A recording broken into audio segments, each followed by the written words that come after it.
बिहारी लोक स्वास्थ्य अभियंत्रणा मंत्री प्रेम कुमार जी, आदरणीय विधान परिषद सदस्य आयोजित बौद्ध महोत्सव के कार्यक्रम में उपस्थित होकर मुझे हृदय से प्रसन्नता हुई है।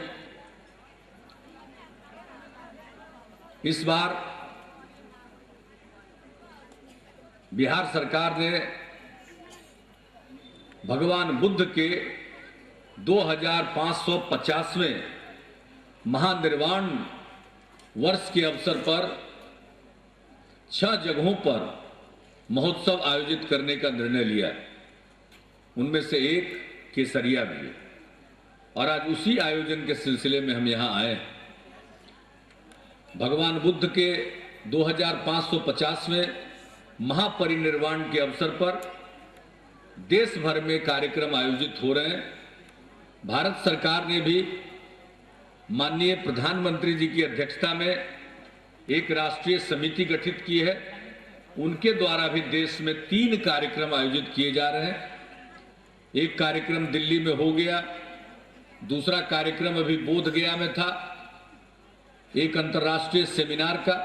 उसी प्रकार से बिहार सरकार ने इस पूरे वर्ष के दौरान 6 जगहों पर महोत्सव का कार्यक्रम निर्धारित किया और उसी में से केसरिया एक है।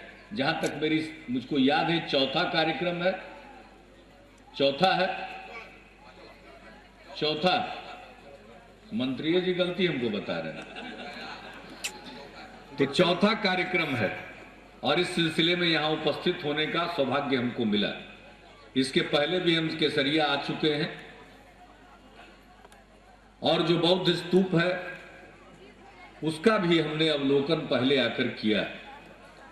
जहां तक मुझे याद है सन 2003 में हमको आने का अवसर मिला था और मुझको जैसा स्मरण है यहीं पर एक कार्यक्रम भी आयोजित हुआ था और वही सॉल देने वाले हैं उस समय भी मौजूद थे। जहां तक हमको ये भी याद पड़ता है, आप ही थे ना? देखिए हमको इतना याद रहता है, हम कोई भुलक्कड़ नहीं। तो कई लोग थे। अब ओबेदुल्ला जी बाएं दाएं मत ले जाइए ना, वो सामने आए तो याद है। और उसी में मांग उठी थी कि हाजीपुर से सुगौली के बीच में रेलवे लाइन का निर्माण होना चाहिए और हमने यहां इस बात की घोषणा की थी। उस लाइन को मंजूरी दिलाया और उस लाइन पर उस काम का आरंभ और शिलान्यास तत्कालीन आदरणीय प्रधानमंत्री श्री अटल बिहारी वाजपेयी जी ने वैशाली से किया था। अब आगे कितनी प्रगति हमको नहीं मालूम है, बबलू देव जी को ज्यादा मालूम होगा, लेकिन ये काम हो गया, बजट में प्रावधान कर दिया, सब कुछ कर दिया गया था। अब आगे तेजी से होना चाहिए, ये हम सब लोगों की दिलचस्पी है, क्योंकि भगवान बुद्ध से जुड़ी जब पूंजी हमारी पूंजी है, हमारे लोग, हमारे इतने लोग, बिहार के लोग मेधावी, बिहार के लोग परिश्रमी, मेहनती। एक बिहारी को नहीं देखिएगा बाहर जाकर के कटोरा लेकर के भीख मांगता, मेहनत मजदूरी करके इज्जत की रोटी खाता। और बिहारी इतने मेधावी हैं कि दुनिया के किसी कोने में चले जाइएगा वहां आपको महत्वपूर्ण काम में बिहारी लगे हुए मिलेंगे। तो बिहार में सबसे बड़ी पूंजी है बिहार के लोग।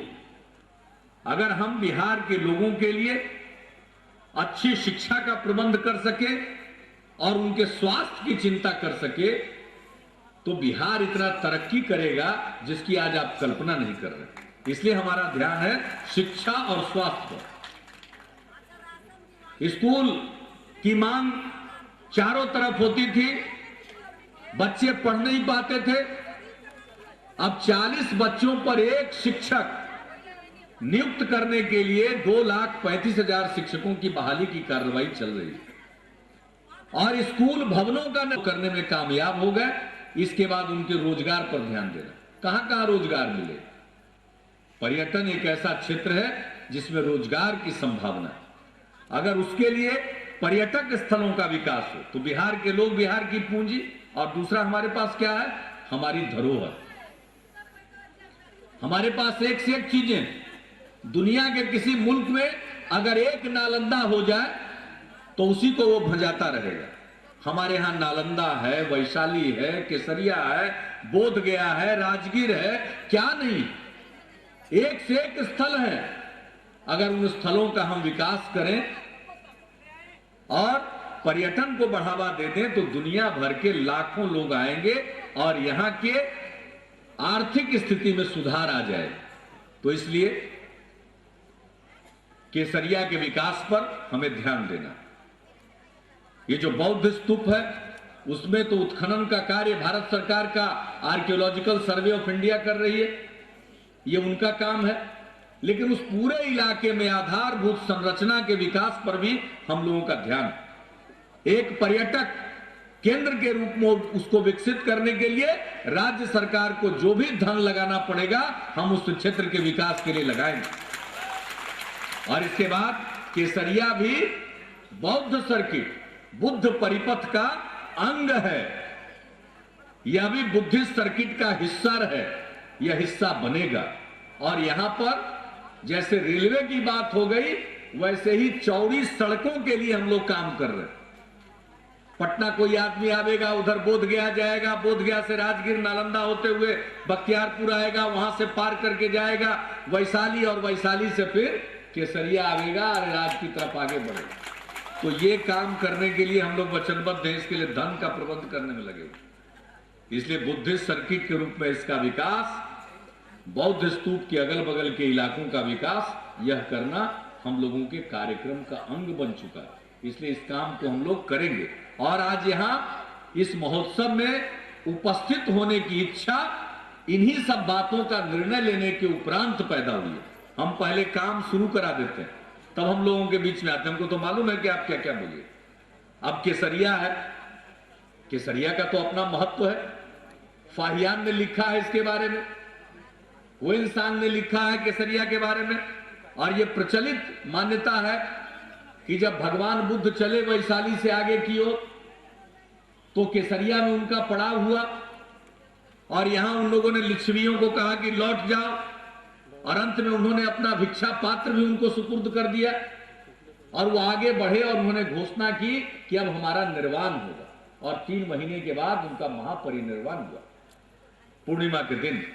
तो केसरिया का महत्व, केसरिया एक पड़ाव था भगवान बुद्ध का, यहां के साथ उनकी स्मृतियां जुड़ी हुई है।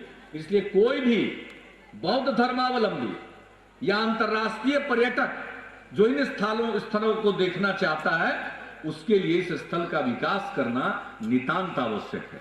और हम इस स्थल का विकास करना चाहते हैं। अब ये केसरिया भी चुनाव तत्काल होने वाले हैं, इसलिए इसके लिए आवश्यक है कि इसकी सारी कार्रवाई द्रुत गति से की जाए, क्योंकि आपकी रिपोर्ट नहीं आएगी तो वहां निर्णय नहीं हो पाएगा, और निर्णय नहीं हो पाएगा तो हमारी घोषणा यहां झूठी साबित होगी। इसलिए इस मामले में तत्काल आज का समय गंवाए बिना 500 की आबादी के गांव की हमने चिंता की कि 500 की आबादी के गांव टोलों को भी हम पक्की सड़क से जोड़ेंगे बारामासी से। उसके लिए मुख्यमंत्री सड़क योजना, जहां जाइए वहां पुल की मांग होती है, इसलिए सब पुल पुलिया के निर्माण के लिए मुख्यमंत्री सेतु निर्माण योजना, ये सब काम तो हम लोग शुरू कर चुके।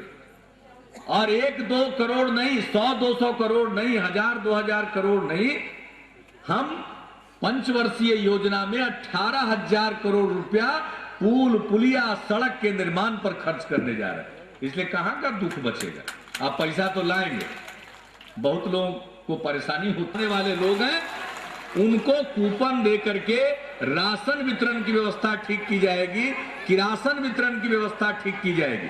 तो इस प्रकार से गरीब का काम, स्कूल अस्पताल का काम, सड़क पुल पुलिया और बिजली का काम, और सिंचाई का काम, और स्वच्छता और पेयजल का इंतजाम, यह हम लोगों की प्राथमिकता में है।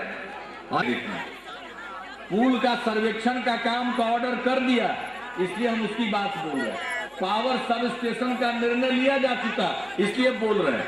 और रोड बनाने के लिए मिलजुल करके चले, इसलिए हम आपसे यही अपील करेंगे, हिंदू मुसलमान में सद्भाव, विभिन्न जातियों में सद्भाव, और सबके सहयोग से, चाहे हिंदू हो या मुसलमान, इस महोत्सव के अवसर पर मैं भगवान बुद्ध का नमन करके उनकी स्मृति को प्रणाम करता हूं और आप सबसे अपील करता हूं कि अतिवादी न बनिए, मध्यम मार्गी बनिए। अतिवादी में कभी मंजिल प्राप्त नहीं होता, हमेशा मध्यम मार्गी बनिए। तो इन्हीं शब्दों के साथ आप सबको बहुत बहुत धन्यवाद। जय हिंद।